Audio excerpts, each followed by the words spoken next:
Já parou para pensar como é que os psicólogos descobrem as coisas que eles dizem saber sobre a gente?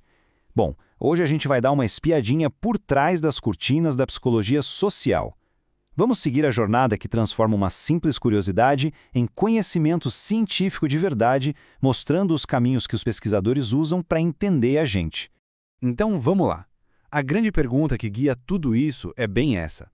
Como é que os psicólogos pegam a bagunça que são as nossas interações, nossos pensamentos e sentimentos e transformam isso em ciência, em algo que a gente pode entender e confiar?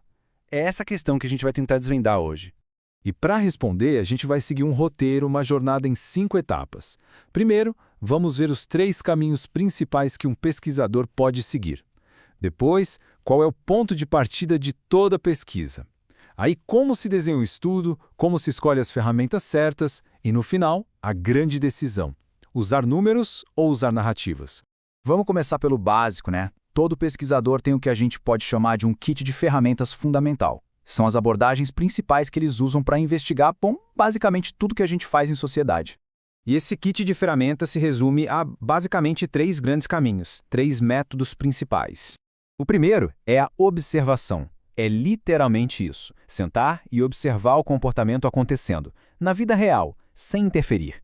O segundo é o experimento. Aí já é diferente. O pesquisador cria uma situação controlada, um cenário, para testar uma ideia específica.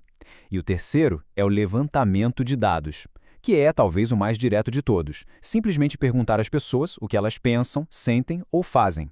Beleza, então temos as ferramentas. E agora? Qual delas usar? Por onde um pesquisador sequer começa a pensar nisso? Bom, tudo, absolutamente tudo, começa com um único e importantíssimo primeiro passo. E esse passo é a pergunta. Ter clareza total sobre o que se quer descobrir é a coisa mais importante para o sucesso de qualquer estudo. Uma pergunta bem feita funciona como uma bússola, sabe? Ela aponta a direção e guia todas as outras decisões. E isso nos leva a uma regra de ouro na pesquisa. A pergunta é a chefe. É a pergunta que manda, que diz qual método vai ser o melhor, não o contrário. Não dá para um pesquisador falar: eu adoro fazer experimentos, então vou dar um jeito de encaixar essa pergunta aqui. Não funciona assim. A pergunta vem primeiro. Ok, bússola na mão, pergunta definida, o próximo passo é desenhar um mapa. É nessa fase que a ideia, que era abstrata, começa a virar um plano de ação super concreto e detalhado. E desenhar esse mapa significa responder um monte de perguntas importantes, tipo: quem a gente vai estudar? Onde e como vamos encontrar essas pessoas? Que ferramentas a gente vai usar? Um questionário, uma entrevista? E cada passinho do processo precisa ser descrito nos mínimos detalhes. Isso não é só para garantir a qualidade, mas também para que outro pesquisador, lá do outro lado do mundo, possa pegar essa receita de bolo e fazer igualzinho para ver se o resultado bate. E é aqui que a gente vê que não existe método perfeito, né? Cada escolha tem seus prós e contras. A observação, por exemplo, é fantástica, porque você vê a coisa acontecendo de verdade, na vida real. Mas qual o problema? Pode demorar uma eternidade e você não tem controle de nada. Já a análise de conteúdo, que olha para coisas que já existem, como textos ou vídeos, é ótima para ter ideias novas. Só que é difícil ter certeza que os padrões que você encontrou não são só uma coincidência. Bom, depois de escolher o método, o foco vai para as ferramentas. E não importa qual instrumento for, um teste, um questionário, o que for, ele precisa passar por um controle de qualidade bem rigoroso. E esse controle de qualidade tem 2 nomes bem importantes que a gente precisa entender: fidedignidade e validade. Fidedignidade, basicamente consistência. Pensa numa balança de banheiro. Imagina que você sobe nela agora, ela marca 70 quilos. Daqui a 1 minuto, sobe de novo e ela marca 75. Depois, 68. Essa balança não é nada fidedigna, certo? Ela não é consistente. Um instrumento de pesquisa tem que ser assim, consistente, dar resultados parecidos em condições parecidas.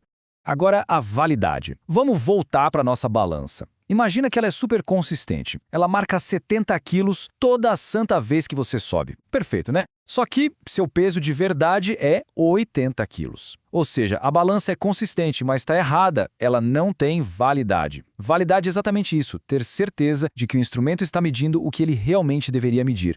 E, finalmente, a gente chega na última grande decisão da jornada do pesquisador. Com um monte de dados na mão, o que fazer com tudo isso? Aqui existe uma encruzilhada fundamental, uma escolha entre 2 grandes abordagens. De um lado, a gente tem a pesquisa quantitativa. O nome já diz tudo, né? Quantidade, números. Aqui o objetivo é transformar observações em dados numéricos para testar uma teoria que já existe. É um processo que vai de cima para baixo. Do outro lado, a gente tem a pesquisa qualitativa. Aqui o foco é na qualidade, na profundidade da experiência. Em vez de testar uma teoria, o pesquisador geralmente quer construir uma a partir das histórias e observações. É um processo que vai de baixo para cima. E aí que vem a grande sacada. Qual das duas é a melhor? Nenhuma. Ou, na verdade, as duas. O ponto crucial é que, usadas sozinhas, tanto a quantitativa quanto a qualitativa são incompletas. Cada uma deixa escapar um pedaço da história. E essa citação de Brewer e Hunter resume isso de uma forma brilhante. Basicamente, o que eles estão dizendo é que se você usa uma ferramenta só, você fica cego para um monte de outras explicações possíveis. A verdadeira força, a robustez de uma pesquisa, muitas vezes vem da combinação de métodos, porque isso nos dá uma visão muito mais completa e confiável. Isso tudo nos deixa com uma última reflexão. Se um caminho só não mostra a paisagem inteira, como é que a gente consegue ter um retrato fiel da sociedade? A resposta talvez não seja ficar procurando o melhor caminho, mas sim aprender a combinar diferentes trilhas, a usar vários mapas ao mesmo tempo, para construir uma visão mais rica e verdadeira desse território tão complexo que é o comportamento humano.